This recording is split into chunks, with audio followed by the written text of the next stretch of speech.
إن الحمد لله نحمده ونصلي على رسوله الكريم أما بعد أعوذ بالله السميع العليم من الشيطان الرجيم من همزه ونفخه ونفسه بسم الله الرحمن الرحيم ألم تر إلى الذين قيل لهم كفوا أيديكم وأقيموا الصلاة وآتوا الزكاة فلما كتب عليهم القتال إذا فريق منهم يخشون الناس كخشية الله أو أشد خشية وقالوا ربنا لما كتبت علينا القتال لولا أخرتنا إلى أجل قريب قل متاع الدنيا قليل والآخرة خير لمن اتقى ولا تظلمون فتیلا۔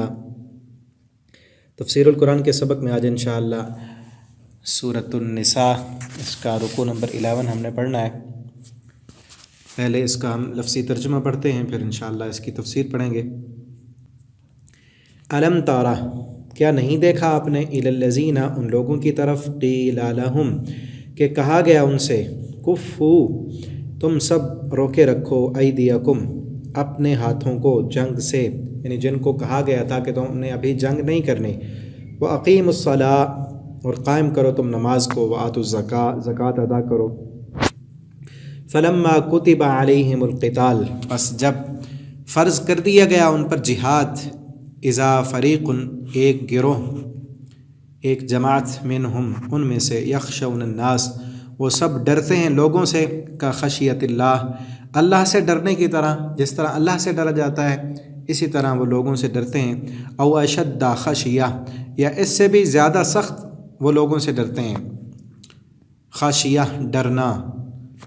وقالو، اور وہ سب کہنے لگے، ربنا، اے ہمارے رب، لما کتبتا، کیوں تو نے فرض کر دیا، علینا، ہم پر، القتال، جہاد، لڑائی کرنا تو نے ہم پر ابھی سے کیوں فرض کر دیا، لولا، کیوں نہ، اخرتنا، تو نے مہلت دی ہمیں، الی اجل قریب، ایک قریبی مدت تک، تھوڑا سا اور ابھی ہم زندگی کے اور لمحے جی لیتے، جہاد میں تو جا کر جان دینی ہے۔ قل، آپ ان سے کہہ دیں، متاع الدنیا، دنیا کا فائدہ، قلیل، بہت تھوڑا ہے، والآخرۃ، اور آخرت جو ہے، خیر، بہتر ہے، لمن اتقی، اس کے لیے جو تقوی اختیار کرے، جو اللہ سے ڈر جائے، ولا تظلمون فتیلا، اور تم سب نہیں ظلم کیے جاؤ گے دھاگے کے برابر بھی۔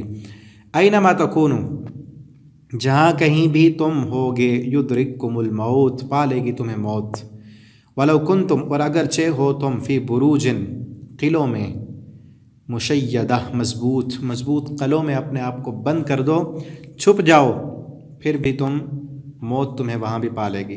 وَإِن تُصِبْهُمْ، اور اگر پہنچے ان کو، سیئۃ حسنۃ، کوئی اچھائی، یقولوا، تو وہ سب کہتے ہیں، ھذہ، یہ، من عند اللہ، اللہ کی طرف سے ہے۔ وَإِن تُصِبْهُمْ، اور اگر پہنچے انہیں، سیئۃ، کوئی تکلیف، یقولوا، تو وہ سب کہتے ہیں، ھذہ من عندک، یہ تیری وجہ سے ہے۔ قل، آپ کہہ دیجئے، کل، سب تکلیف اور راحت، سب کچھ، من عند اللہ، اللہ کی طرف سے ہے۔ فما لہؤلاء القوم، کیا ہو گیا اس قوم کے لوگوں کو، لا یکادون، نہیں ہے قریب، یفقہون، کہ وہ سب سمجھ سکیں، حدیثہ، بات کو، یہ باتوں کی حقیقت کو سمجھتے ہی نہیں۔ ما اصابک، اے انسان، جو پہنچے تجھے، من حسنۃ، کوئی فائدہ، کوئی اچھائی، فمن اللہ، تو وہ اللہ کی طرف سے ہے، وما اصابک، اور جو پہنچے تجھے، من سیئۃ، کوئی تکلیف، فمن نفسک، تو وہ تیرے نفس کی طرف سے ہے، وارسلناک للناس رسولا، اور ہم نے بھیجا ہے آپ کو لوگوں کے لیے رسول بنا کر، وکفی باللہ شہیدا، اور اللہ کافی ہے اس بات پر بطور گواہ۔ من یطع الرسول، جو بندہ اطاعت کرے گا رسول کی، فقد اطاع اللہ، ایسے سمجھے اس نے اللہ کی اطاعت کی، اللہ کی بات مانی۔ ومن تولی، اور جو بندہ منہ موڑ لے گا، فما ارسلناک علیہم حفیظا، بس نہیں بھیجا ہم نے آپ کو ان پر نگران بنا کر۔ ویقولون، اور وہ سب کہتے ہیں، طاعۃ، آپ کی اطاعت قبول ہے ہمیں، فاذا، پھر جب، برزوا، سب چلے جاتے ہیں، من عندک، آپ کے پاس سے، بیتہ، رات کو مشورہ کرتا ہے یا رات گزارتا ہے، طائفۃ، ایک گروہ، منہم، ان میں سے، غیر الذی تقول، اس کے علاوہ جو وہ آپ سے کہتے ہیں، یعنی آپ کے پاس تو ہوتے ہیں، کہتے ہیں ہم آپ کی بات مانیں گے، لیکن جب رات کو ان کی الگ علیحدہ سے مجلسیں ہوتی ہیں، وہاں جا کر اس آپ سے کی ہوئی بات کے الٹ بات کرتے ہیں۔ واللہ، اور اللہ تعالیٰ یکتب لکھ لیتا ہے، ما یبیتون جو وہ سب راتوں کو مشورہ کرتے ہیں۔ فاعرض عنہم، آپ ان سے اعراض کریں۔ وتوکل علی اللہ، اللہ پر بھروسہ رکھیں۔ وکفیٰ باللہ وکیلا، اور کافی اللہ تعالیٰ بطور کارساز کے۔ افلا یتدبرون القرآن، کیا یہ لوگ قرآن پر غور و فکر نہیں کرتے، تدبر نہیں کرتے؟ ولو کان من عند غیر اللہ، اگر ہوتا یہ قرآن اللہ کے علاوہ کی طرف سے، لوجدوا فیہ اختلافا کثیرا، تو یقیناً یہ لوگ اس قرآن میں بہت سارا اختلاف پاتے۔ وَإِذَا جَاءَهُمْ، اور جب آئے ان کے پاس امر، ان کوئی معاملہ، من الامن، امن کا، او الخوف، یا خوف کا، اذاعوہ، تو وہ مشہور کر دیتے ہیں بھی اس کو۔ وَلَوْ رُدُّوا، اور اگر وہ پہنچاتے اسے، لوٹاتے اس کو، الی الرسول، رسول کی طرف، وَإِلَىٰ أُولِي الْأَمْرِ مِنْهُمْ، یا اولو الامر صاحب اقتدار کی طرف، منہم اپنوں میں سے، لَعَلِمَهُ الَّذِينَ، تو البتہ جان لیتے اسے وہ لوگ جو یستنبطونہ، صحیح نتیجہ اخذ کر سکتے ہیں اس سے، یعنی استنباط کرنے والے ہیں، باتوں کی حقیقت کو سمجھنے والے ہیں ان میں سے۔ وَلَوْلَا فَضْلُ اللّہ، اور اگر نہ ہوتا اللہ کا فضل تم پر، ورحمتہ، اور اس کی رحمت، لَاتَّبَعْتُمُ الشَّیطان، تو ضرور پیچھے لگ جاتے تم شیطان کے، الا قلیلا، مگر تھوڑے۔ فقاتل فی سبیل اللہ، تو اے نبی صلی اللہ علیہ وسلم آپ جہاد کریں اللہ کی راہ میں، لا تکلف، نہیں آپ تکلیف دیے جاتے، الا نفسک، مگر اپنے نفس کی، یعنی آپ اپنے نفس کے مکلف ہیں۔ وحرز المؤمنین، ہاں ترغیب دیں آپ مومنوں کو جہاد کی۔ عسى اللہ، قریب ہے کہ ان یکفہ، روک دے اللہ تعالیٰ، بأسن، لڑائی کو، الذین، ان لوگوں کی طرف سے کہ جن لوگوں نے کفروا، سب نے کفر کیا، واللہ، اور اللہ تعالیٰ، اشد بأسا، زیادہ سخت ہے لڑائی میں، واشد تنکیلا، اور بہت زیادہ سخت ہے سزا دینے میں۔ من یشفع، جو بندہ سفارش کرے گا، شفاعتاً حسنہ، کسی اچھی بات کی سفارش، یکن لہ، تو ہوگا اس کے لیے نصیب، حصہ۔ ومن یشفع، اور جو بندہ سفارش کرے گا، شفاعتاً سیئہ، کوئی بری سفارش، یکن لہ کفل منہا، تو ہوگا اس کے لیے بھی اس کا حصہ، منہا، اس سے۔ وکان اللہ علی کل شیء مقیتا، اور ہے اللہ تعالی ہر چیز پر نگران۔ یہاں تک یہ رکوع جو ہے وہ کمپلیٹ ہوا، نہیں بلکہ ایک آیت ابھی رہ گئی ہے۔ وَإِذَا حُيِّيتُم بِتَحِيَّةٍ فَحَيُّوا بِأَحْسَنَ مِنْهَا أَوْ رُدُّوهَا إِنَّ اللَّهَ كَانَ عَلَى كُلِّ شَيْءٍ حَسِيبًا۔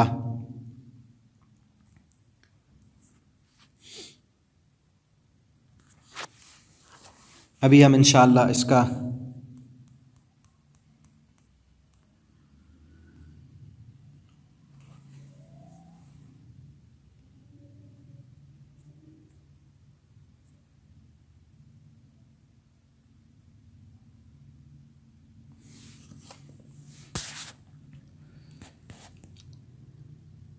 وَإِذَا حُيِّيتُم بِتَحِيَّةٍ، اور جب دعا دی جائے تم کو، تحیہ کوئی دعا، فحیوا بِأَحْسَنَ مِنْهَا، تو جواب میں بھی تم اس سے اچھی دعا دو، بِأَحْسَنَ مِنْهَا، اس سے زیادہ اچھے الفاظ کے ساتھ، اور ردوہا، یا اتنا ہی اسے لوٹا دو۔ ان اللہ کان علی کل شیء حسیبا، بے شک اللہ تعالیٰ ہر چیز کا حساب لینے والا ہے۔ اللہ لا الہ الا ہو، اللہ نہیں ہے کوئی معبود مگر وہی۔ لیجمعنکم الی یوم القیامہ، البتہ ضرور وہ اکٹھا کرے گا تمہیں، الی یوم القیامہ، قیامت کے دن کی طرف، لا ریب فی، کہ جس دن کے آنے میں کوئی شک نہیں ہے۔ ومن اصدق من اللہ حدیثا، اور کون ہے زیادہ سچا اللہ سے بڑھ کر حدیثہ، بات کرنے کے اعتبار سے، اللہ سے زیادہ سچی اور زیادہ اچھی بات کس کی ہو سکتی ہے۔ یہاں تک کہ یہ رکوع کمپلیٹ ہوا، ابھی ہم اس کا جو ہے وہ تفسیر پڑھتے ہیں۔ آج کے رکوع میں جس طرح پچھلے رکوع میں ہم پڑھ رہے ہیں کہ اس کی آخری آیتیں جو تھیں، اس میں اللہ رب العالمین نے جہاد کا حکم دیا تھا، جہاد پر ابھارا تھا۔ یہاں بھی ابھی وہی مضمون جا رہا ہے جہاد کے متعلق۔ الم تر الی الذین، کیا دیکھا آپ نے ان لوگوں کو کہ جنہیں روکا گیا تھا جہاد سے، جن کو جہاد سے روک دیا گیا تھا کہ تم نے ابھی جہاد نہیں کرنا۔ یہ روکے جانے کا حکم قرآن میں کہیں پر نہیں ہے کہ تم نے جہاد نہیں کرنا، ٹھیک ہے۔ یہ روکا تھا نبی کریم صلی اللہ علیہ وسلم نے، لیکن اللہ تعالیٰ نبی صلی اللہ علیہ وسلم کے اس حکم کو اپنی طرف منسوب کر رہے ہیں۔ اس سے یہ معلوم ہوتا ہے کہ جس طرح قرآن اللہ کی وحی ہے، اسی طرح رسول اللہ صلی اللہ علیہ وسلم کا فرمان بھی اللہ کی وحی ہے۔ آپ صلی اللہ علیہ وسلم نے کب روکا گیا تھا جہاد سے؟ جب صحابہ کرام مکہ میں تھے۔ ابھی یہ صورت مدنی ہے، جیسا کہ آپ کو پہلے بھی بتایا، یہ مدینہ میں نازل ہوئی اور غزوہ احد کے بعد، اور خصوصاً اس رکوع میں ذہن میں رکھنا، غزوہ احد کے بعد کے جو حالات تھے وہ بیان کیے جا رہے ہیں۔ غزوہ احد میں چونکہ تھوڑا سا مسلمانوں کو شکست بھی آ چکی تھی، بلکہ پچھلے رکوع میں بھی اس پر بات ہوئی تھی، تو اس وقت منافق جو تھے وہ ہر وقت ان کو ڈر لگا رہتا تھا کہ پتہ نہیں مسلمان اوپر ابھرتے ہیں یا دوبارہ سے یہودی یا دوسری کوئی قوت آ کر مسلمانوں کو آ کر ختم کر دیتی ہے، تو اس وجہ سے وہ تذبذب کا شکار تھے۔ اور جیسے کہ ابھی اس آیت میں ہے کہ جن کو روکا گیا، نبی کریم صلی اللہ علیہ وسلم جب ابھی مکہ میں تھے، اس وقت اسلام کمزور تھا، مسلمانوں پر ظلم ہوتا، مارا جاتا، پیٹا جاتا، تپتے ہوئے صحراؤں میں پھینک دیا جاتا، اور کئی مسلمان جو پرجوش تھے، پرعزم مسلمان، وہ بار بار نبی کریم صلی اللہ علیہ وسلم سے اجازت مانگتے تھے کہ اللہ کے پیغمبر، یہ جو ابو جہل کبھی کسی کو مار رہا ہے، کبھی کسی کو مار رہا ہے، آپ اجازت دیں، اس کو مار دیں۔ لیکن نبی کریم صلی اللہ علیہ وسلم نے بھی روکا ہوا تھا کہ ابھی تمہاری تربیت ہونی ہے، ابھی ٹریننگ کرنی ہے۔ اور جیسے ان پچھلے رکوعوں میں ہم نے پڑھا نا، ایک قسم کی ترتیب سے بات آئی کہ پہلے کیا کرنا ہے، پہلے اپنے گھر کو، اپنے جسم پر تو اسلام نافذ کرو، اپنے گھر کے ماحول کو درست کرو، اور اپنے آپ کو اس قابل بناؤ کہ اللہ کے لیے تم جان دینے کے لیے تیار ہو۔ وہ لوگ جن کو روکا گیا تھا کہ تم نے ابھی جہاد نہیں کرنا، کفوا ایدیکم، اپنے ہاتھوں کو روک کر رکھو ابھی، ورنہ کیا تھا کہ نبی کریم صلی اللہ علیہ وسلم اگر کہتے مکہ میں کہ ابو جہل کو مار دو، کوئی 60-70 مسلمان تو ہوں گے نا اس وقت، شروع میں اتنے تو تھے جو چھپ کر عبادتیں کرتے تھے۔ ابو جہل کو تو 10 بندے پکڑ لیتے تو اس کی ایک ایک بوٹی آتی، لیکن نہیں، نبی کریم صلی اللہ علیہ وسلم نے کہا نہیں، ابھی نہیں کرنا، ابھی اس آزمائش کی چکی میں پسنا ہے، ابھی اس بٹھی میں تم نے، جس طرح ایک سونار جو ہے وہ سونے کو بٹھی میں ڈالتا ہے تو اوریجنل چیز نکل آتی ہے، اللہ نے یہاں ڈال کر تمہیں پکا کرنا ہے، ایمان میں اور مضبوط کرنا ہے۔ اور انہیں کیا کہا گیا؟ اقیم الصلاۃ، نماز قائم کرو، آتوا الزکاۃ، زکوٰۃ دو، پہلے یہ اسلام کے بنیادی ارکان، ان پر عمل کرو۔ نماز میں کیا ہے؟ رکوع کرو، لمبا لمبا قیام کرو، سجدے کرو، اللہ کے ساتھ اپنا تعلق جوڑو، جس رب کے حکموں کو زمین پر نافذ کرنا ہے اس کے لیے اپنے آپ کو تو بچھا دو نا، اللہ کے فرمان بردار خود بن جاؤ۔ اقیم الصلاۃ، نماز قائم کرو۔ فلما کتب علیہم القتال، پھر جب لکھ دیا گیا، فرض کر دیا گیا ان پر قتال، اذا فریق، تو ایک گروہ منہم، ان میں سے ایک گروہ ان میں سے، یخشون الناس، وہ لوگوں سے ڈرتا ہے، یعنی جب پھر مدینہ میں آئے تو جہاد فرض ہوا، حکم دیا گیا، تو ایک گروہ، اس سے مراد منافقین ہے۔ اس طرح پہلے بھی میں نے کہا، ان آیتوں میں خطاب مسلمانوں سے ہے، لیکن انداز ایسا ہے کہ منافقوں کو سنایا جا رہا ہے تاکہ وہ اپنے آپ کو درست کر لیں اور صحیح لائن پر آ جائیں۔ وہ منافق ڈرتے تھے کہ اب جہاد میں تو جان دینی ہے، جیسے کہ پچھلے سے پچھلے رکوع میں اطاعت پر زور دیا گیا تھا کہ یہ ایسے لوگ ہیں نبی کریم صلی اللہ علیہ وسلم کی اطاعت اور فرما برداری نہیں کرتے۔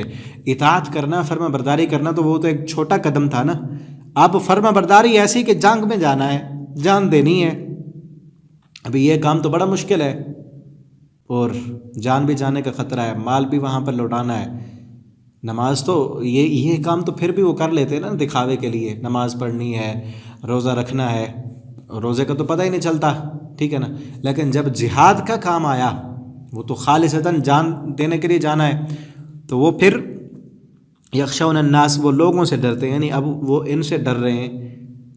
آگے غزوہ احزاب ہوا تھا نا، اسی کی تیاری ہو رہی تھی، دیکھ رہے تھے، وہ سن رہے تھے کہ ابھی کافر جو ہے احد میں مسلمانوں کو کچھ نہ کچھ شکست دے کر گئے ہیں اور دوبارہ تیاری کر رہے ہیں، اور یہودیوں کو بھی انہوں نے ساتھ ملایا ہوا ہے، اور عرب کے بعض کئی قبائل جو تھے وہ بھی دیکھ رہے تھے کہ یہ ابھرتی ہوئی طاقت ہے، اس کو ساتھ سب مل کر ہم کچل دیں۔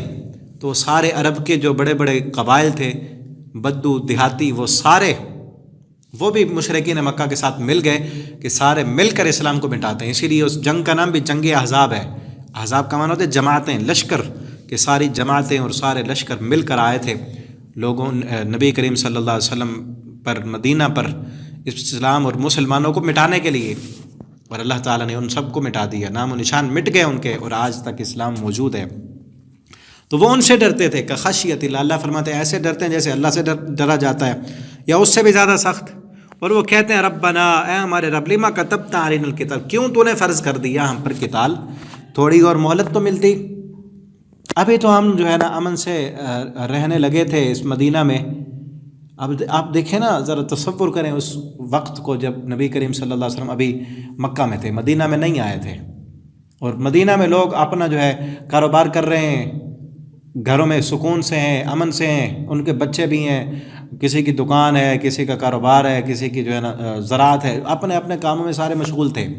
نبی کریم صلی اللہ علیہ وسلم آئے تو آئے روز جنگیں شروع ہو گئیں. نہیں آتے ہی ایک سال بھی نہیں گزرا تھا جنگ بدر ہو گئی، پھر اگلے سال جو ہے وہ احد ہو گئی، اور پھر اگلے سال جو ہے وہ احزاب کی تیاریاں ہو رہی ہیں اس موقع پر. اور کبھی کدھر سے خبر آتی ہے کہ وہ فلاں قبیلہ تیاری کر رہا ہے مدینہ پر حملہ کرنے کے لیے، فلاں قبیلہ جو ہے اسلحہ تیار کر رہا ہے، وہ آ رہا ہے حملے کے لیے، یہ ہو رہا ہے. اب ان لوگوں کو تو ہر وقت ڈر لگا ہوتا ہے، یعنی جو دنیا سے پیار کرتے ہیں ان کو کیا غرض کہ نبی کریم صلی اللہ علیہ وسلم نے تو یہ جو اب کام ہو رہا ہے اس سے دنیا کی کایا پلٹنے والی ہے، ایک پوری دنیا کی تقدیر جو ہے وہ بدلنے والی ہے، اور اس سے ساری کائنات کا جو ہے وہ رہبری اور رہنمائی کا جو ہے وہ بنیاد رکھی جا رہی ہے. ان کو اس سے کیا غرض؟ ان چھوٹے ذہن کے لوگ تھوڑا سوچتے ہیں نا، ان کو یہ تھا کہ ہماری دکانیں کیوں بند ہو گئی، ہمارے کاروبار کیوں ٹھپ ہو گئے. تو اس لیے وہ کیا کہتے تھے، اللہ ابھی تھوڑی مہلت تو ملتی ہے ہمیں، لولا اخرتنا الی اجل قریب. اللہ تعالیٰ کیا کہتے ہیں، قل متاع الدنیا قلیل، ان سے کہہ دو دنیا کا ساز و سامان بہت تھوڑا ہے. کیونکہ وہ دنیا کے لیے جیتے تھے نا، دنیا کے لیے سب کچھ کرتے تھے. ان کو یہ غرض نہیں تھی کہ ان جنگوں سے، یہ تو اب جس طرح بیماری بڑھ چکی ہوتی ہے نا تو آپریشن کرنا پڑتا ہے ڈاکٹر کو، اسی طرح اس وقت بھی کفر اور نفاق اور کافر اس حد تک پہنچ چکے تھے کہ جنگوں کی ضرورت تھی. بغیر جنگوں کے نبی کریم صلی اللہ علیہ وسلم نے 13 سال تک تو امن سے، ابھی میں نے کہا نا آپ صلی اللہ علیہ وسلم نے روکا ہوا تھا کسی کو، ہر کسی کو روکا تھا کہ تم نے جو ہے نا ابھی ہتھیار نہیں اٹھانا، مارنا نہیں ہے. 13 سال تک تو امن کا پیغام دیا. صحابہ نے ماریں کھائیں، تپتے ہوئے انگاروں پر لیٹے. بلال احد کی صدائیں نہیں لگاتے تھے. سمیہ کے جسم کے 2 ٹکڑے ہو گئے، زنیرہ کی آنکھیں نکال دی گئیں ہیں، حضرت عمار کو لوہے کی سلاخیں گرم کر کے مارا گیا. جو سارے صحابہ سب کچھ دیکھا، لیکن ان سب کے باوجود ان کی پائے ثبات میں لغزش نہ آئی. لیکن جو بدبخت تھے، کافر تھے، مشرک تھے، بڑے بڑے اللہ کے باغی، وہ اڑے رہے. تو اب تو آپریشن کا وقت تھا، لیکن یہ لوگ کیا کہتے کہ ہماری دنیا کے کاروبار ٹھپ ہو گئے، دکانیں ہماری بند ہو گئیں. ٹھیک ہے نا، اس وجہ سے وہ اللہ تعالیٰ نے فرمایا ان سے کہو متاع الدنیا قلیل، دنیا کا ساز و سامان تو بہت تھوڑا ہے، بہت قلیل ہے، حقیر ہے یہ دنیا. والآخرۃ خیر لمن اتقی، اور آخرت اس کے لیے جو اللہ سے ڈرتا ہے. زیادہ سے زیادہ جنگ میں یہی ہونا ہے نا کہ مارے جاؤ گے، مرنے کے بعد آخرت ہے، ہمیشہ ہمیشہ کی زندگی ہے. اس دنیا کے جو ہے روزانہ جو ذلیل ہوتے ہو یہاں پر، اس سے تو جان چھوٹ جائے گی نا. اور جس کا ایمان ہو اللہ پر، جس کی نظر ہو آخرت پر، وہ پھر ڈرتا نہیں موت سے. اور جو دنیا سے محبت کرنے والا ہو، آخرت محبوب نہ ہو، مطلوب آخرت نہ ہو، اس کے لیے اس کو جینا اچھا لگتا ہے، اس کو اپنے کاروبار نظر آتے ہیں، اس کو اسلام کا فائدہ کیا ہو رہا ہے، کیا اسلام کا نقصان ہو رہا ہے، اس کو اس کی کوئی پرواہ نہیں ہوتی. وَلَا تُظْلَمُونَ فَتِيلًا، اور ایک فتیل دھاگے کے برابر بھی تم پر ظلم نہیں کیا جائے گا. یہ فتیل نا کھجور کی گٹھلی کے درمیان جو دھاگا ہوتا ہے اس کو کہتے ہیں. میں نے پیچھے بھی یہ 2 لفظ آئے تھے، ایک فتیل اور ایک قطمیر. قطمیر کہتے ہیں کھجور کے جو پشت پر نشان ہوتا ہے، ہلکا سا چھوٹا سا گڑھا ہوتا ہے، اس کو قطمیر کہتے ہیں. اور فتیلہ کھجور کی گٹھلی کے درمیان جو دھاگا ہوتا ہے اس کو فتیل کہتے ہیں. فتیل تو تینوں مثالیں آئیں کیونکہ کھجوریں وہاں کثرت سے تھیں. قطمیر بھی کہا گیا، ما یملکون من قطمیر، کہ یہ لوگ کھجور کے ایک جو اوپر غلاف ہوتا ہے اس کے بھی مالک نہیں. اور یہاں پر کیا کہا اللہ تعالیٰ؟ ایک دھاگے کے برابر بھی کسی پر ظلم نہیں کرے، یعنی جس کی جو نیکی ہے اس کو اس کی نیکی کا پورا پورا اجر و ثواب ملے گا، اور جس نے جو جرم کیا ہے اس کو اس کے جرم کی سزا ملے گی۔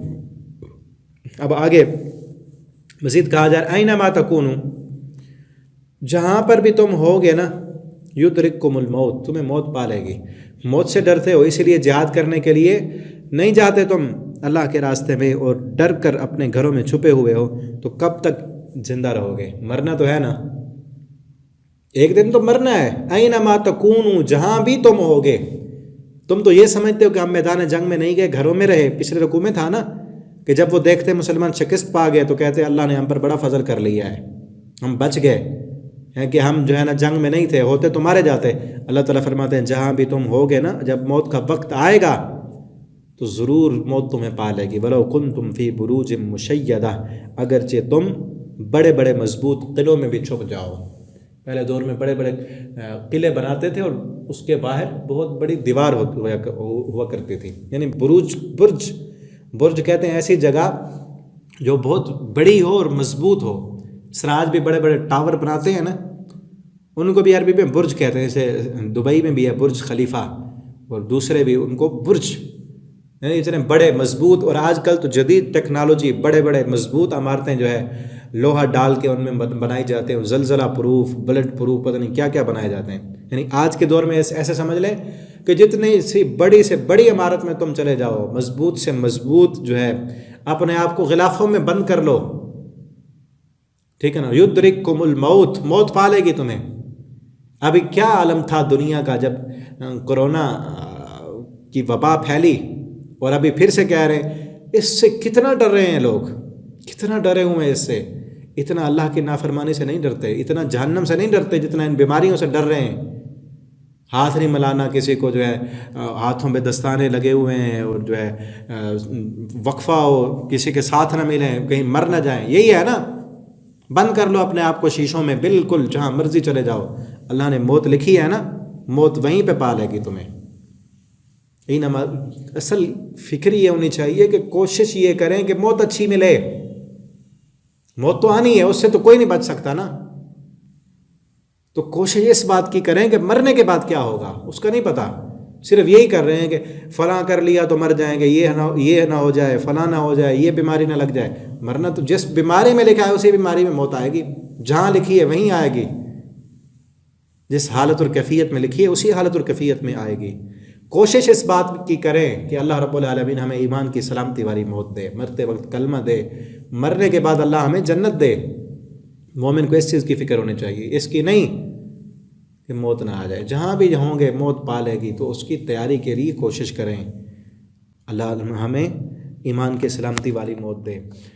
وَإِن تُصِبْهُمْ حَسَنَةٌ، اب ہاں کیا ہے، جب بھی موت آئے گی جس کی اچھائی ہوگی تو اس کو اس کی اچھائی کا بدلہ ملے گا، اور من عند اللہ، اللہ کی طرف سے، اور جس کے برے کام ہوں گے نہیں، بلکہ یہاں پر ہے موضوع، وہ منافقین کہتے تھے جب ان کو کوئی اچھائی ملتی، یقولوا ھذی من عند اللہ، وہ کہتے یہ اچھائی جو ہے، اچھا پیغام اللہ کی طرف سے ہے، اور انہیں کوئی تکلیف ملتی تو کہتے یہ آپ کی طرف سے ہے۔ معاذ اللہ، نبی صلی اللہ علیہ وسلم کہتے آپ صلی اللہ علیہ وسلم مدینہ میں آئے ہیں نا، یہ آپ کی وجہ سے مصیبت آئی ہے، ٹھیک ہے نا۔ جب کیوں کہتے ہیں، ابھی میں جیسے کہہ چکا ہوں، نبی صلی اللہ علیہ وسلم ہجرت کر کے آئے مدینہ میں، کبھی ادھر سے خبر آ رہی ہے فلاں قبیلہ حملہ کر رہا ہے، فلاں قبیلے والے آ رہے ہیں، فلاں سے جو ہے نا وہ جنگ کی تیاری کر رہے ہیں مدینہ پر چڑھائی کرنے کے لیے۔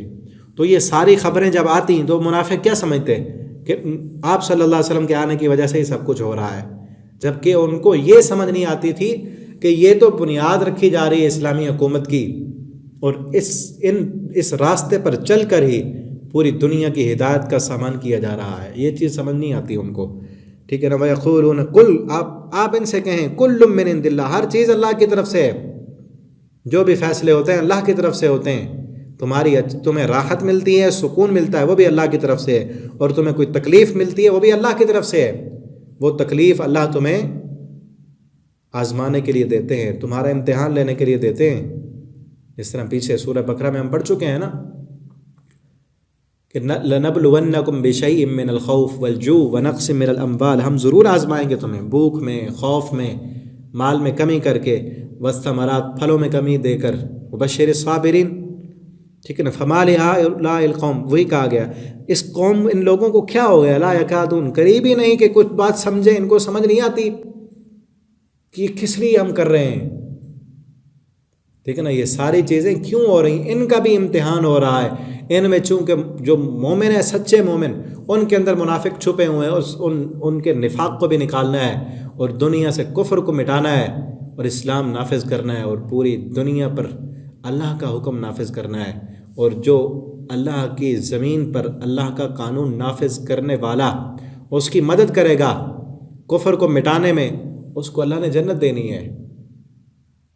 اور یہ لوگ دنیا میں پڑے ہوئے ہیں، ان کو دنیا کی پرواہ ہے، ان کو اس بات کی فکر ہے کہ ہماری دکانیں کیوں بند ہو گئیں، ان کو یہ پرواہ ہے کہ ہمارے مال جو ہم کما رہے تھے وہ ختم کیوں ہو گئے. یہ دنیا سے محبت کرنے والے، جبکہ ان کو پتہ نہیں کہ دنیا حقیر چیز ہے، اور ایک نہ ایک دن مرنا ہے. جہاں بھی یہ چھپ جائیں، جنگ میں نہیں جاتے نا، اس سے بچ جائیں گے تو کیا یہ پھر ساری زندگی زندہ رہیں گے؟ مرنا تو ہے ایک دن. آخرت کی تیاری کریں. تو آج ہم دیکھیں کہ کیا ہم طالب آخرت ہیں یا دنیا ہی چاہتے ہیں؟ ہمیں خوف اور غم، ہمیں کس بات کا غم ہے؟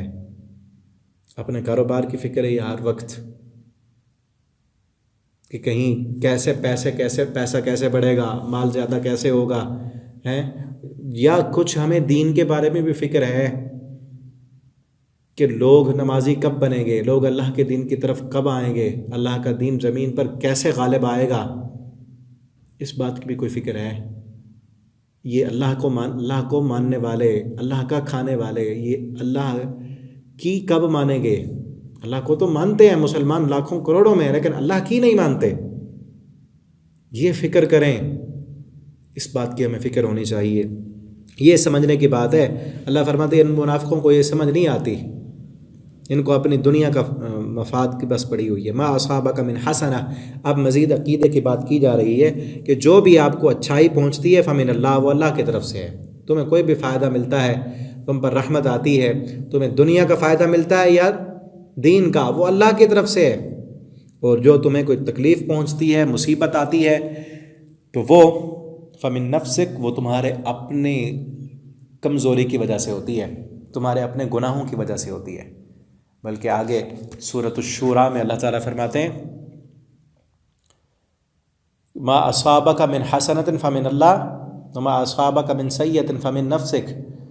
وہاں پر آگے لفظ ہیں، اللہ فرماتے ہیں کہ ہم کئی تمہاری ایسی غلطیاں اور خطائیں ہوتی ہیں کہ جن سے درگزر کر لیتے ہیں، تھوڑی پر تمہیں پکڑ کرتے ہیں، تھوڑی تمہاری گناہوں پر ہم سزا دیتے ہیں، کئی تو ہم معاف کر دیتے ہیں. وہاں پر یہ کہا کہ ہمیں جو تکلیف ملتی ہے نا، تو کہیں نہ کہیں ہماری غلطی ضرور ہوتی ہے. ذرا ہم سوچیں یہاں پر کہ جب ہمیں کوئی تکلیف پہنچتی ہے، یا ہمیں کاروبار میں کوئی نقصان ملتا ہے، یا جسمانی طور پر کوئی بیماری لاحق ہوتی ہے، کہیں پر کوئی ٹھوکر لگتی ہے، کوئی بھی تکلیف مل جاتی ہے، تو ہمارا ذہن فوراً کس طرف جاتا ہے؟ کیا کرنا چاہیے؟ ذرا سوچا کریں. اس وقت جب کوئی مشکل آئے، کوئی مصیبت آئے، کوئی بیماری آئے، کوئی تکلیف ملے، فوراً اس وقت سوچیں کہ مجھ سے کوئی غلطی ہوئی ہوگی، میں نے کچھ غلط کیا ہوگا تو مجھے اس کی سزا ملی ہے. اگر سوچیں بھی صحیح نا، ذہن جائے تو پھر ذہن میں آ بھی جاتی ہے وہ غلطی، ہاں وہ غلطی ہوئی تھی. لیکن شیطان جو ہے نا، وہ فوراً نکالتا، نہیں یہ کیا، اس غلطی کی وجہ سے تھوڑا ہے، یہ تو ایسے ہی ہو رہا ہے تیرے ساتھ بس. بلکہ کیا کیا کریں، ہمیں کیا چاہیے، ہم کیا کریں؟ کوئی بھی تکلیف ملے، مصیبت آئے، فوراً اپنی سوچیں کہ مجھ سے کیا غلطی ہوئی تھی. کیونکہ اللہ تعالیٰ تو پیچھے آیا نا، وَلَا يُظْلَمُونَ فَتِيلًا، اللہ تعالیٰ دھاگے کے برابر بھی ظلم نہیں کرتے کسی پر. اللہ تعالیٰ کسی انسان پر دھاگے کے برابر بھی ظلم نہیں کرتے. یا تو تکلیف ملتی ہے، اللہ تعالیٰ امتحان لینا چاہتے ہیں، اس مصیبت میں، آزمائش میں، تکلیف میں ڈال کر اللہ تعالیٰ اپنے اس بندے کا مقام جنت میں، اس کا درجہ بڑھا دینا چاہتے ہیں.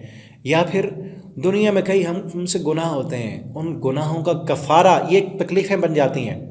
کئی احادیث اس پر موجود ہیں. نبی کریم صلی اللہ علیہ وسلم فرماتے ہیں اللہ تعالیٰ نے اپنے ایک بندے کے لیے جنت میں مقام بنایا ہوتا ہے، اور اس کی نیکیاں اتنی نہیں ہیں، اس نے اتنی تہجدیں نہیں پڑھیں، حج نہیں کیا، جہاد نہیں کیا، اتنی مشکلات اس نے نہیں اٹھائیں، تو اس جنت کے میں اس مقام تک وہ نہیں پہنچ سکتا. تو اللہ تعالیٰ اس کو آزمائشوں میں ڈالتے ہیں، تکلیفوں میں، اسے تکلیفیں آتی ہیں، آزمائشیں آتی ہیں. تو پھر اس وجہ سے اس کے درجات بڑھتے رہتے ہیں. پھر وہ جنت میں جو اللہ نے مقام بنایا ہوتا ہے وہاں تک وہ پہنچتا ہے تو اللہ اسے فوت کر دیتے ہیں. تو یہ تکلیفیں، یہ مصیبتیں اللہ تعالیٰ کی طرف سے اللہ اپنے کسی بندے پر ظلم نہیں کرتے. ان کے درجات ہیں. ہر مشکل کے وقت، ہر پریشانی کے وقت ذہن میں یہی آئے کہ مجھ سے کوئی غلطی ہوئی ہوگی. جب وہ غلطی یاد آئے تو پھر فوراً کیا کریں؟ فوراً اللہ سے معافی مانگے، استغفار پڑھیں، استغفر اللہ کریں، اللہ تو میرے اس گناہ کو معاف کر دے. اور پھر اللہ سے یہی دعا کیا کریں کہ اللہ نہ ہم دنیا میں تیری کوئی سزا برداشت کر سکتے ہیں نہ آخرت میں. اللہم انی اسألک العفو والعافیۃ فی الدنیا والآخرہ، کہ اللہ دنیا میں بھی عافیت دے اور آخرت میں بھی. اور عقیدہ کیا ہونا چاہیے کہ رحمتیں، برکتیں، اچھائیاں وہ اللہ کی طرف سے ہیں، اور ہمیں جو کوئی تکلیف ملتی ہے، کوئی پریشانی آتی ہے، کوئی مشکل، کوئی مصیبت، تو ہمارے اپنی نالائکی کی وجہ سے، ہمارے اپنے گناہوں کا نتیجہ ہوتی ہے. تو ہمیں ان گناہوں کی معافی مانگتے رہنا چاہیے. وَأَرْسَلْنَاكَ لِلنَّاسِ رَسُولًا، ہم نے آپ کو لوگوں کے لیے رسول بنا کر بھیجا ہے. اور اللہ ان سب پر بطور گواہ کافی، اللہ گواہ کافی. آپ نے ان کو بتا دیا، مانیں گے ان کی مرضی، نہیں مانیں گے تو حساب اللہ نے لینا ہے آخرت کو. اب جس نے رسول اللہ کی بات مان لی، پچھلے سے پچھلے رکوع میں بھی اطاعت پر زور دیا گیا، اب بھی یہاں بھی وہی ہے. منافق پر چونکہ ایک منافقانہ مزاج کو کسی دوسرے کی اطاعت کرنا پسند نہیں ہوتا، ٹھیک ہے نا. پھر سے کہا جا رہا ہے جس نے رسول اللہ کی اطاعت کی ایسے سمجھے اس نے اللہ کی بات مانی ہے، اور جس نے رسول کی نافرمانی کی وہ ایسے سمجھے اس نے اللہ کی نافرمانی کی ہے. من تولا، جس نے منہ موڑا رسول کی بات ماننے سے، تو فما ارسلناک للناس فما ارسلناک علیہم حفیظا، ہم نے آپ کو ان پر نگران بنا کر نہیں بھیجا. وَيَقُولُونَ طَاعَةٌ، اب منافقین کی ایک اور روش کا ذکر کیا جا رہا ہے کہ جب آپ صلی اللہ علیہ وسلم کی مجلس میں آتے ہیں نا تو کہتے ہیں ہم آپ کے اطاعت گزار، یعنی منہ پر بڑی تعریفیں کرتے ہیں، ہم تو مان کر دکھائیں گے، ہم یوں کر دیں، ہم فلاں کر دیں. لیکن جب فَإِذَا بَرَزُوا مِنْ عِنْدِكَ بَيَّتَ، اور جب یہ الگ ہوتے ہیں تو بیت نا بیت سے ہے، بیت گھر کو کہتے ہیں.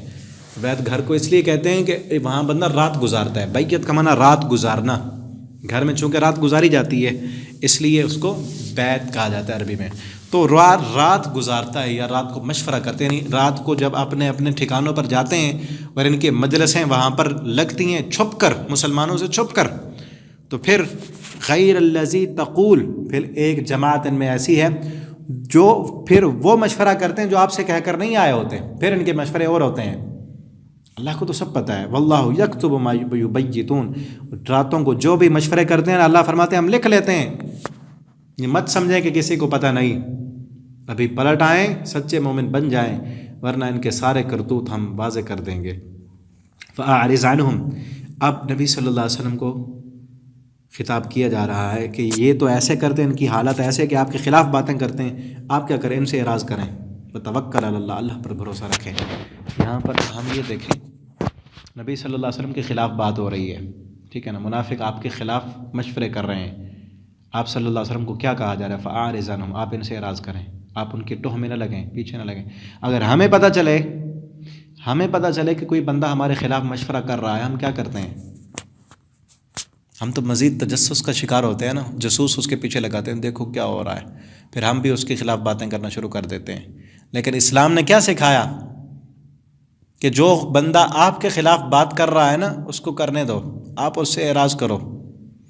اور پیچھے ہم ابھی پڑھ رہے ہیں 2 رکوع پہلے، فاعرض عنہم وعظہم، ایسے لوگوں سے اعراض کریں، وعظہم، واعظ کرتے رہیں، نصیحت کر دیں جب ملیں. وقل لهم فی انفسہم قولا بلیغا، ان کے لیے قول بلیغ بھی کریں. ٹھیک ہے نا، یہاں کیا ہے؟ فاعرض عنہم، ان سے اعراض کریں. ٹھیک ہے نا، تو یہ بات ذہن میں رکھیں. جب ہمیں پتہ چلے نا فلاں بندہ ہمارے خلاف بات کر رہا ہے، بجائے اس کے کہ پریشان ہوں، ٹھیک ہے نا، اور یا اس کے خلاف کوئی ایکشن لیں، یا ایسے دل میں کڑتے رہیں، اس کے خلاف دل میں نفرتیں رکھیں، نہیں، بلکہ کیا کرنا ہے؟ اعراض کرنا ہے، اس سے سوچنا ہی نہیں، بلکہ اللہ کے پر توکل کرنا ہے. آپ نے یہ کہنا میرے خلاف بات کر رہا ہے نا، میرے خلاف مشورے کر رہا ہے، فتوکل علی اللہ، میرا اللہ کافی ہے. جب میری لائن اللہ کے ساتھ درست ہے، میرا رب مجھ سے راضی ہے، پوری دنیا مل کر میرے خلاف مشورے کرے، مجھے کچھ نہیں کر سکتی. یہ انسان اس وقت کرتا ہے جب اللہ کے ساتھ تعلق مضبوط نہیں ہوتا.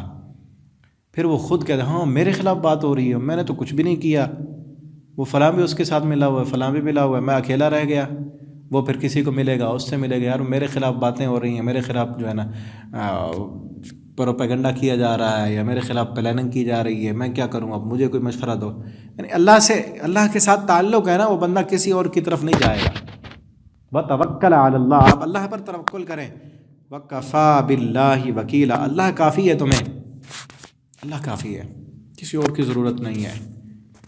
کرنے دو جو کچھ کرتے ہیں.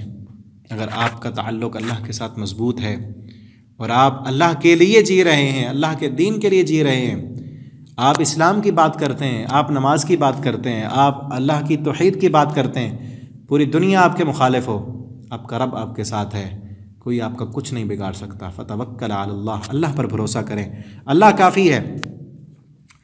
افلا یتدبرون القرآن، کیا یہ لوگ قرآن پر تدبر نہیں کرتے، غور و فکر نہیں کرتے؟ تدبر کا معنی ہوتا ہے کسی چیز کی گہرائی میں جا کر نتیجہ نکالنا، حقیقت تک پہنچنا. کیا یہ لوگ قرآن کی گہرائیوں میں نہیں جاتے؟ ایک ہے سرسری پڑھ لینا، صرف ترجمہ پڑھ لینا. دوسرا ہے ان کے معنوں بار بار پڑھنا اور پھر غور و فکر کرنا، گہرائی میں جانا، وہاں سے نتیجہ اخذ کرنا. یہی نہ پیچھے یہ لوگ کیوں تدبر نہیں کرتے کہ یہ جو آیتیں ہم نازل کر رہے ہیں اس کا بہت بڑا مقصد ہے. یہ چھوٹے سے مقصد کو لے کر بیٹھے ہیں کہ جنگوں کا ماحول بن گیا ہے اور ہمارے کاروبار ٹھپ ہو گئے، تو حقیقی ایسا مقصد ہے. بڑا مقصد کیا ہے کہ پوری کائنات کی رہبری اور رہنمائی، اور ان کی پوری کائنات کی کایا پلٹنے والی ہے. اللہ کی زمین پر اب اللہ کا نظام چلے گا. اب بندے بندوں کی غلامی نہیں کریں گے، اب ہر انسان کے حقوق ہوں گے، سب اللہ کے بندے ہیں، سب برابر ہیں. پہلے کیا تھا؟ ظلم تھا، بڑا چھوٹے کو کھا جاتا تھا، بڑے جو ہے تھے وہ کمزوروں کو اپنے سامنے جھکا دیتے تھے، ان کی زمین و جائیدادوں پہ قبضے کر دیتے تھے، جس کا جی چاہتا جہاں مرضی منہ کالے کرتا. زنا، چوری، ڈکیٹی، شراب، فتنے عروج پر تھے. اب ان سب چیزوں کا خاتمہ کرنے کے لیے آپریشن تو کرنا پڑے گا نا، کتنا فساد پھیل چکا ہے. یہ غور و فکر کریں تو پتہ چلے کہ اللہ نے اپنی زمین پر جو ہے نا، زمین والوں پر رحمت کی ہے. یہ تو بہت بڑا کام کیا جا رہا ہے. کیوں یہ لوگ تدبر نہیں کرتے؟ اور دوسرے مقام پر ہے کہ افلا یتدبرون القرآن ام علی قلوب اقفالها، یہ لوگ قرآن پر غور و فکر کیوں نہیں کرتے؟ ان کے دلوں پر تالے لگ چکے ہیں. وہاں سے یہ معلوم ہوتا ہے کہ غور و فکر جو ہے وہ صرف دماغ سے نہیں، دل سے بھی ہوتا ہے. ام علی قلوب اقفالها، کہ ان کے دلوں پہ تالے پڑ چکے ہیں، یہ غور و فکر نہیں کرتے. تو ہم بھی دیکھیں کہ ہم قرآن پر کتنا غور و فکر کرتے ہیں. یہ تو ہم ایک دفعہ پڑھ رہے ہیں نا، بار بار پڑھیں اس قرآن کو. جتنی بار پڑھیں گے، جتنی دفعہ غور و فکر کریں گے، اور موتی ملیں گے، اور ذہن کھلے گا، اور حکمت کی باتیں ملیں گی ہمیں. افلا یتدبرون القرآن، ان لوگوں کو کیا ہو گیا، قرآن پر غور و فکر نہیں کرتے. لو کان من عند غیر اللہ لوجدوا فیہ اختلافا کثیرا، اگر یہ اللہ کے علاوہ کسی اور کی طرف سے ہوتا نا، بہت بڑا اختلاف ہوتا ہے اس میں. یعنی ایک انسان کی لکھی ہوئی کتاب، اس میں اس طرح کا جو ایک تصویر ہے، اس طرح کا جلال ہے، وہ انسان کی کلام میں نہیں آ سکتا. کیونکہ انسان وہ اس کی ساری زندگی ایک طرح کی تو نہیں ہوتی نا، اس کی سوچیں بدلتی رہتی ہیں وقت کے ساتھ ساتھ، اس کے خیالات بدلتے ہیں، اس کے نظریات بدلتے ہیں. لیکن 23 سال میں قرآن نازل ہوا. اب ایک انسان، اس نے اگر 23 سال میں کوئی کتاب لکھی ہے، تو جو شروع میں اس نے لکھا 23 سال کے بعد تو وہ اس کا ذہن بدل گیا. بعض دفعہ ایسے ہوتا ہے اس کو 23 سال پہلے والی لکھی ہوئی بات مٹا کر بدلنی پڑے گی، اپنے نظریات بدلنے پڑیں گے. کئی انسانوں کے ایسے ہوتا ہے. آپ اپنی پرانی تحریریں اٹھا کر دیکھیں، بچپن کے دور کی چھوٹی، جب اسکول میں پڑھتے تھے، وہ کوئی ڈائری مل جائے، کوئی پرانی تحریریں مل جائے، تو اپنی تحریروں پہ بعض دفعہ بندہ ہنستا ہے کہ میں اتنا بچپنا تھا، یہ کچھ میں لکھتا رہا، یہ ذہن تھا میرا اس وقت. ٹھیک ہے نا. اب 23 سال میں ایک بندہ، اس کی تو نظریات پہلے بچپن میں اور ذہن ہوتا ہے، پختگی نہیں ہوتی، پھر جوانی میں کچھ میچور بندہ ہوتا ہے تو اس وقت پختگی آتی ہے، پھر جب بڑھاپا ہوتا ہے اس وقت پھر ذہن جو ہے وہ کمزور ہوتا چلا جاتا ہے. جسم کے ساتھ ساتھ ذہنی صلاحیتیں بھی کمزور ہوتی ہیں. ٹھیک ہے نا. اگر کسی انسان نے اس کو لکھا ہوتا تو اس طرح کا، یعنی شروع اسلام میں نازل ہونے والی آیتیں ان کو بھی دیکھیں، وہی جلال، وہی انداز، اور آخر اسلام میں نازل ہونے والی آیتیں اس میں بھی وہی کچھ، بالکل برابری. اور کوئی انسان اس طرح کا کلام کر ہی نہیں سکتا. ذرا غور تو کریں اس کو دیکھو تو صحیح، جو بھی اس پر غور و فکر کرتا ہے، اللہ رب العالمین اس قرآن پر غور و فکر کرنے والے کو دنیا میں بھی عروج دیتے ہیں، اس کا ذہنی صلاحیتیں اس کی بڑھ جاتی ہیں۔ جو انسان قرآن پر غور و فکر کرے نا، اس کے تفکر کی صلاحیتیں بڑھ جاتی ہیں، اس کا حافظہ تیز ہو جاتا ہے، اس کا ذہن وسیع ہو جاتا ہے، اس کا دل وسیع ہو جاتا ہے، وہ قرآن کی وسعتوں میں گم ہو جاتا ہے۔ وہ پھر چھوٹی چھوٹی باتوں کو اپنا مقصد نہیں بناتا، چھوٹی چھوٹی باتوں پر وہ جھگڑتا نہیں ہے۔ آپ دیکھیں نا، کوئی کسی بھی انسان کو لے لیں، آپ خود اپنے آپ کو دیکھیں، آپ قرآن پڑھنا شروع کیا نا جب سے، اور کتنی چینج آ رہی ہے،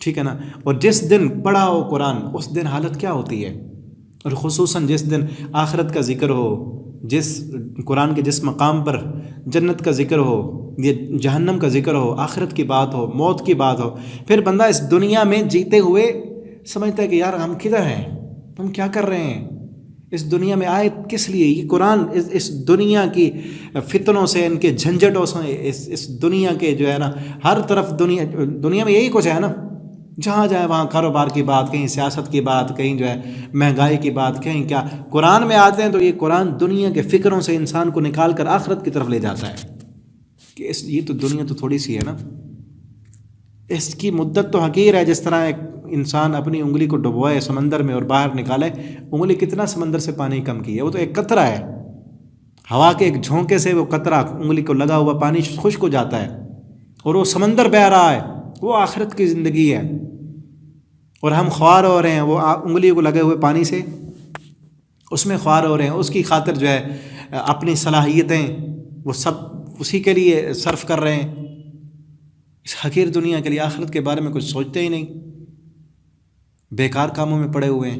اصل مقصد اللہ نے یہ ذہن جو دیا کس لیے دیا ہے، یہ سوچنے کے لیے۔ کئی دفعہ دیکھتے ہیں نا، بندے بیٹھے ہوئے ہیں، 4-5 بندے گپ شپ کر رہے ہیں، عنوان کیا ہے، حکومت، عنوان کیا ہے، فلاں کی شادی ہوئی تو کیا ہوا تھا، کیا کیا پروگرام ہوئے تھے، فلاں نے کیا کپڑے پہنے ہوئے تھے، اس نے، عورتوں کو بھی یہی عادت تھی پہلے، اب مردوں کی بھی بن چکی ہے، ہمیں فلاں عورت نے کون سے کپڑے پہنے ہوئے تھے، ڈیزائن کیا تھا، رنگ کیا تھا اس کا، کیا فائدہ ان باتوں پر غور کرنے کا۔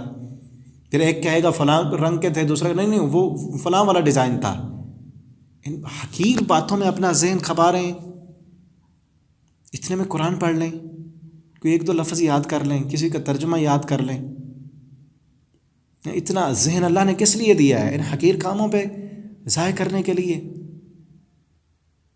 ہر وقت دنیا کا سوچنے کے لیے، صرف اس دنیا کی زندگی۔ ٹھیک ہے، ذہن استعمال کر کر کے دنیا تو بنا لی، لیکن آخرت نہ بنا سکے تو سب سے بڑا نقصان ہے۔ یہ اللہ نے ذہنی صلاحیتیں اس لیے دی ہیں نا، اس قرآن پر غور کرو، اس زمین پر غور کرو، زمین کو دیکھو، آسمان کو دیکھو، چاند کو دیکھو، ستاروں کو دیکھو، اللہ کی بنائی ہوئی کائنات کو دیکھو، اور خالق کو پہچان لو، اس کے فرمان بردار بن جاؤ۔ وَإِذَا جَاءَهُمْ أَمْرٌ مِّنَ الْأَمْنِ أَوِ الْخَوْفِ، جب ان کے پاس، یہ منافقوں کا وہی رویہ کہ جب ان کے پاس کوئی خبر آتی ہے، کون سی خبر، جنگ کی، امن کی یا جنگ کی، تو اس کو پھیلا دیتے ہیں، سنی سنائی باتیں فوراً ادھر سے سنی آگے کر دی۔ اس سے پھر کیا ہوتا ہے، لوگوں کے حوصلے پست ہوتے ہیں، خصوصاً اس وقت جب جنگ کا ماحول ہو، ٹھیک ہے نا۔ تو یہ منافق کیا کرتے تھے، وہ فلاں قبیلہ حملہ کے لیے تیاری کر رہا ہے، فلاں آ رہا ہے، مدینے پہ حملہ ہو رہا ہے، وہ فلاں سے فوجیں آ رہی ہیں، تو اس سے کیا ہوتا ہے، لوگوں میں کبھی تو جب امن کی بات پھیلائی جائے، ہوں وہ خطرے کے حالات، تو پھر بھی نقصان ہے، یا پھر ایسی خبر نہ دینی ہو اور وہ پھیلا دی جائے جنگ کی، تو لوگوں کے حوصلے پست ہو جاتے ہیں۔ تو یہ چیزیں نہیں کرنی۔ اور آج کئی لوگوں کا جو ہے مزاج بنا ہوا ہے کہ ادھر سے سن کر آگے لگانی ہے، ہر وقت کہتے سنی سنائی باتیں کرتے۔ کئی لوگوں نے تو چینل بنائے ہوئے ہیں یوٹیوب پہ، چینل، تھوڑی سی بات سنیں گے کہیں سے، اب یوں ہو گیا ہے، فلاں ہو رہا ہے، وہ ملک حملہ کر رہا ہے، یہ ایسے ہو رہا ہے، تھوڑی تھوڑی باتیں، کتنے جو ہے نا وہ اسکینڈل آتے ہیں، اور بعد میں تحقیقات جب ہوتی پتہ چلتا ہے کہ کوئی بات تھی ہی نہیں، ٹھیک ہے۔ ایسے مشہور کرنے کے لیے نبی صلی اللہ علیہ وسلم نے فرمایا بندے کے جھوٹا ہونے کے لیے کافی ہے کہ سنی سنائی بات بغیر تحقیق کے آگے پہنچا دے، بعد میں پتہ چلے کہ جھوٹ ہے، تمہیں کیا ضرورت تھی آگے پہنچانے کی۔ ایسے افواہیں پھیلانا، اور یہ جو ہے نا فتنے کھڑا کرتا ہے یہ کام۔ اسی لیے کیا کہا، وَلَوْ رُدُّوا إِلَى الرَّسُولِ، اگر کوئی بات تھی بھی صحیح اللہ اور اس کے رسول کی طرف، یا صاحب اقتدار رسول اللہ تک پہنچاتے، یا اس وقت صاحب اقتدار جو بڑا اس تک پہنچائیں تاکہ یستنبتون جو اس سے نتیجہ اخذ کرنے والے، استنباط کرنے والے کہ اس خبر کی حقیقت کیا ہے، وہ حقیقت تک پہنچیں، بات کی تہ تک پہنچیں، اور پھر وہ بتائیں گے کیا یہ بات عوام کو بھی بتانی چاہیے یا نہیں. ٹھیک ہے نا. خصوصاً جنگ کے حالات میں اس طرح کی خبریں عوام میں پھیلانی نہیں چاہیے. اس سے کیا ہوتا ہے، ہمتیں پست ہوتی ہیں، حوصلے پست ہوتے ہیں، اور جو ہے نقصان اٹھانا پڑتا ہے. وَلَوْلَا فَضْلُ اللَّهِ عَلَيْكُمْ وَرَحْمَتُهُ، اللہ کا فضل اور رحمت نہ ہوتی نا تو کئی لوگ شیطان کے پیچھے چل پڑتے، یعنی ڈر جاتے اور جنگ کے لیے تیاری نہ کر سکتے. اب حکم دیا جا رہا ہے نبی صلی اللہ علیہ وسلم کو، آپ جہاد کریں اللہ کے راستے میں، اور آپ اپنے مکلف ہیں. آپ نے ان کو بتا دیا، جو جائیں گے اپنا فائدہ کریں گے، جو نہیں جائیں گے آپ سے ان کے بارے میں نہیں پوچھا جائے گا. ہاں ترغیب دیں آپ مومنوں کو، اور قریب ہے کہ اللہ اس جنگ کو آپ تھوڑا تیاری کریں، ہمت تو دکھائیں. اور جنگ غزوہ احزاب اگر آپ نے حالات پڑھیں، کوئی جنگ نہیں کرنی پڑی، صرف ہمت اور حوصلہ اور امتحان لیا اللہ نے، اور وہاں پر جا کر ڈٹ گئے مسلمان. اللہ نے ایسی ہوائیں اور آندھی چلائی کہ کافروں کے خیمے اکھڑ گئے، ان کی ہنڈیاں جو ہے وہ الٹ گئیں، اور سب کے سب وہ جتنے آئے تھے لشکر والے سب بھاگ گئے. اللہ نے کہا قریب ہے کہ ہم اس جنگ کو، اس شدت کو دور لے جائیں گے. یہ تو بڑے شدید ہے نا، اور منافق ڈر رہے ہیں، مومن بھی جو ہے نا ان کے دل میں پتہ نہیں کیا ہوگا. اور پیچھے ہم سورہ آل عمران میں پڑھا نا کہ ہلا کر رکھ دیے گئے ان کے دل، اور انہوں نے سمجھا کہ اب پتہ نہیں کیا ہوگا. لوگوں نے بھی انہیں ڈرایا، لیکن جو پکے مومن تھے، مسلمان تھے، انہوں نے کہا حسبنا اللہ، ہمیں اللہ کافی ہے. ٹھیک ہے نا. اللہ بہت سخت ہے سزا دینے کے اعتبار سے، اور اللہ نے ہوائیں چلا کر سب کو مٹا دیا.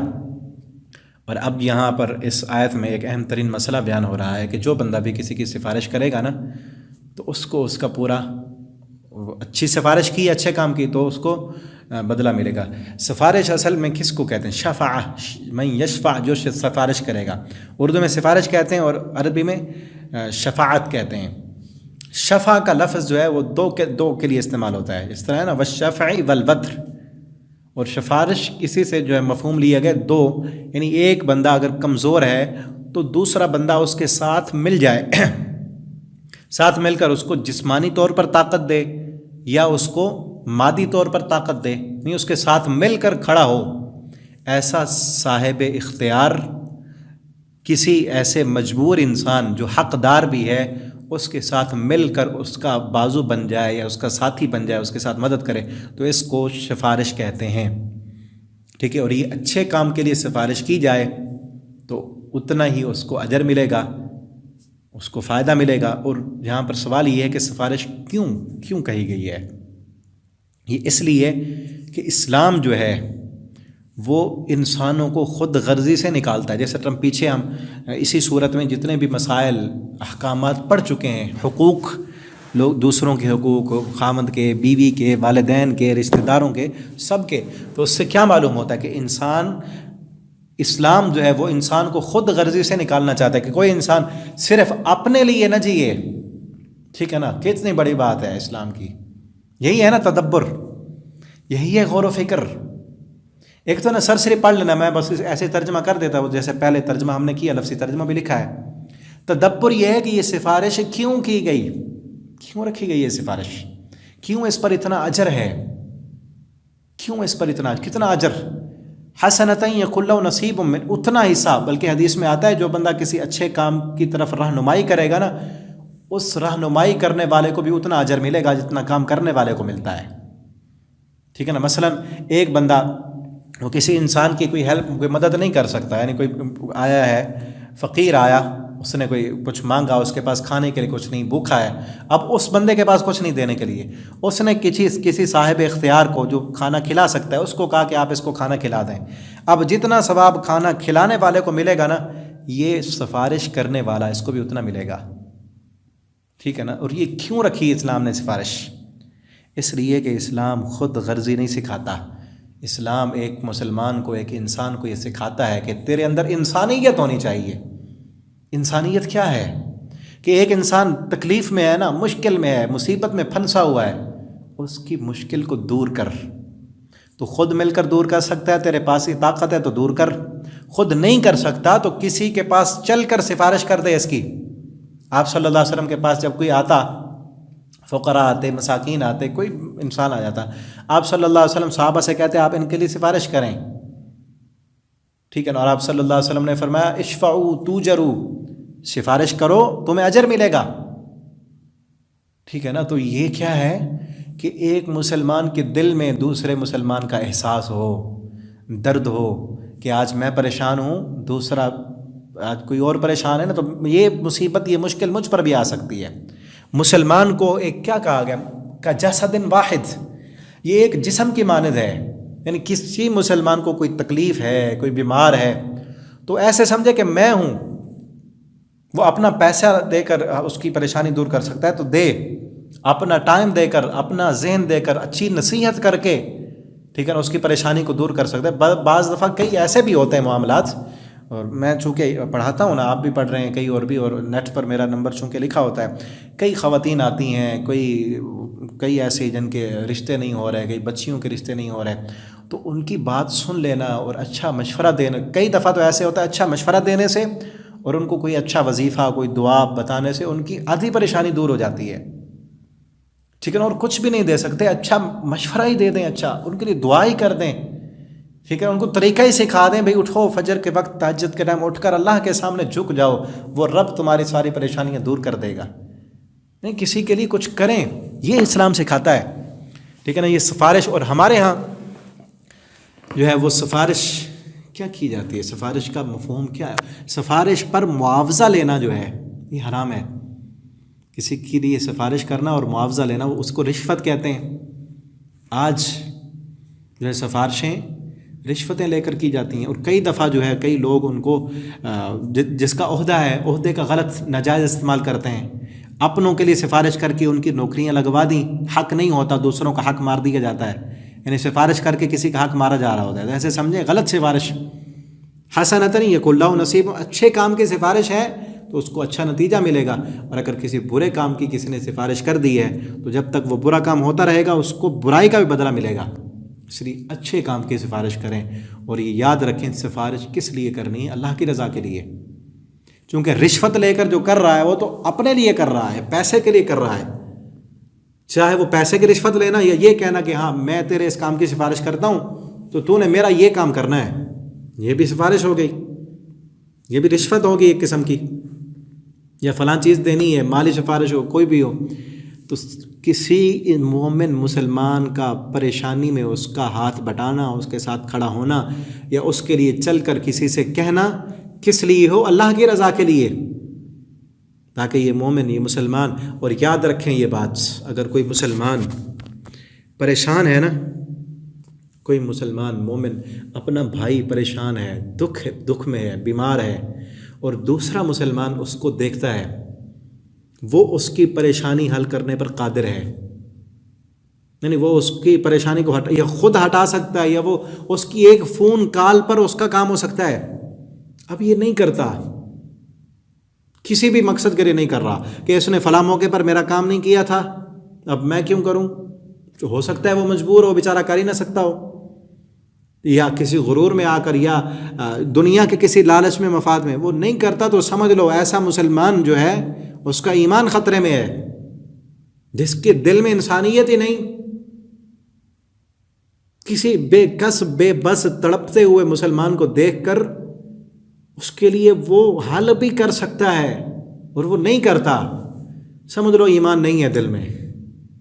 ایمان تو انسانیت کا نام ہے، ترس کا نام ہے۔ کئی دفعہ ایسے ہوتا ہے ہماری ایک فون کال سے اگلے کی پریشانی دور ہو سکتی ہے، تھوڑی سی سفارش سے اس کا کام ہو سکتا ہے، تھوڑا سا کہنے سے کیا ہو جاتا ہے۔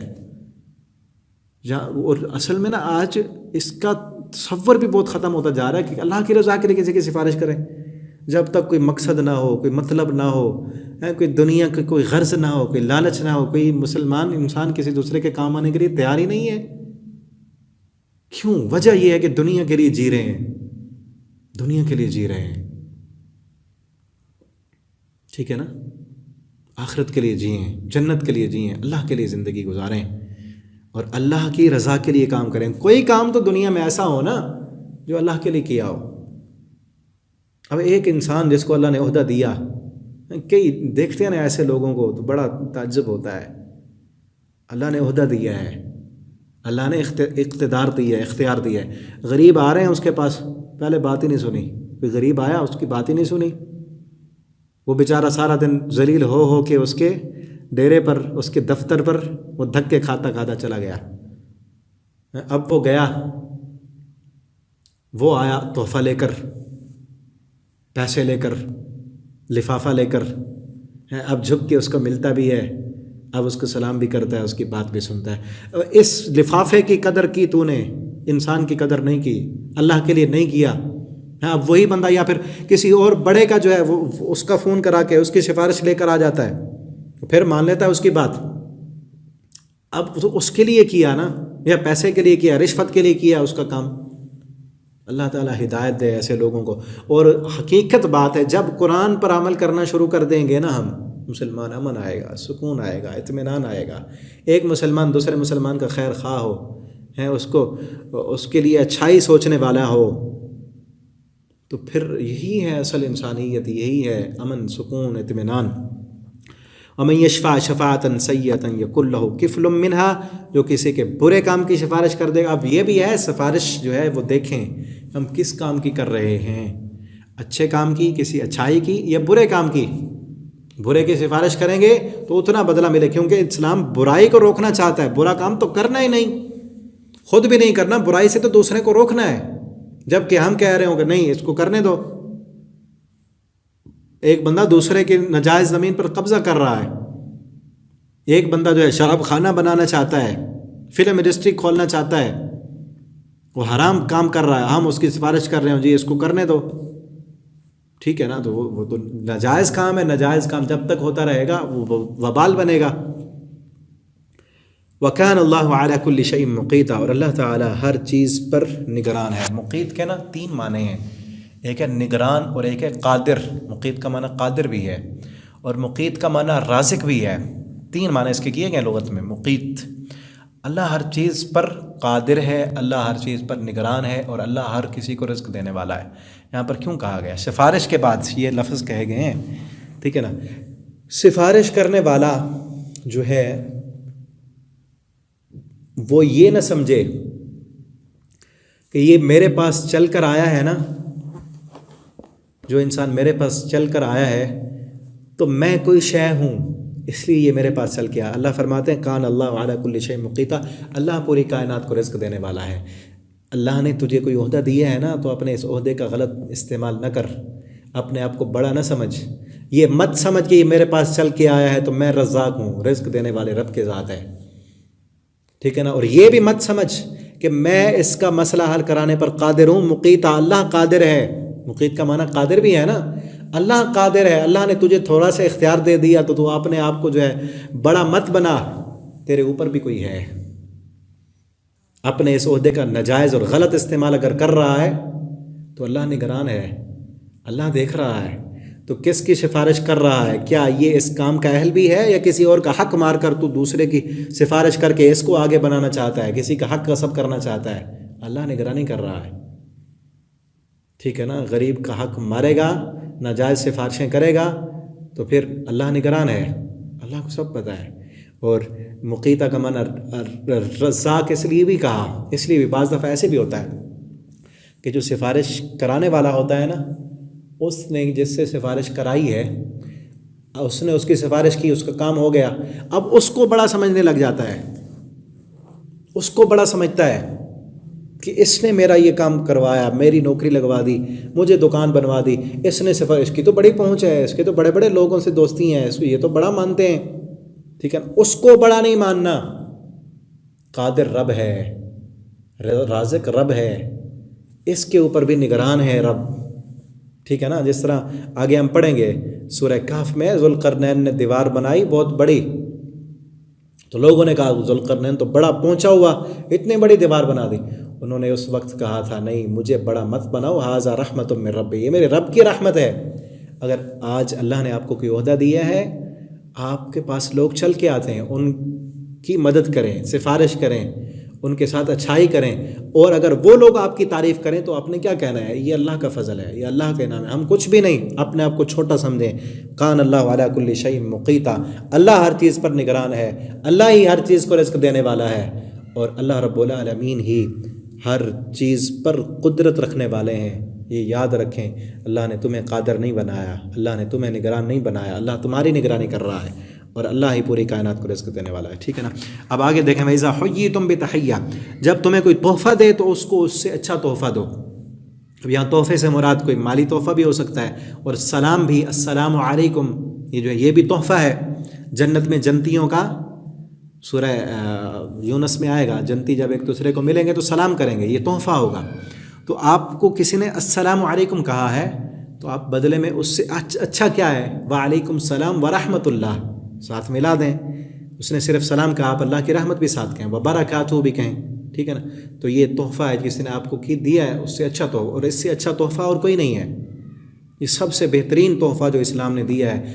آج کیا ہے، سلام کرتے وقت ہیلو کہیں گے، فون کرتے ہوئے ہیلو کہیں گے، السلام علیکم کی عادت بہت کم لوگوں کو ہے۔ السلام علیکم کہیں، جو اسلام کا طریقہ ہے، ہیلو مت کہیں، السلام علیکم کہیں، ورحمۃ اللہ وبرکاتہ، یہ بہترین تحفہ ہے۔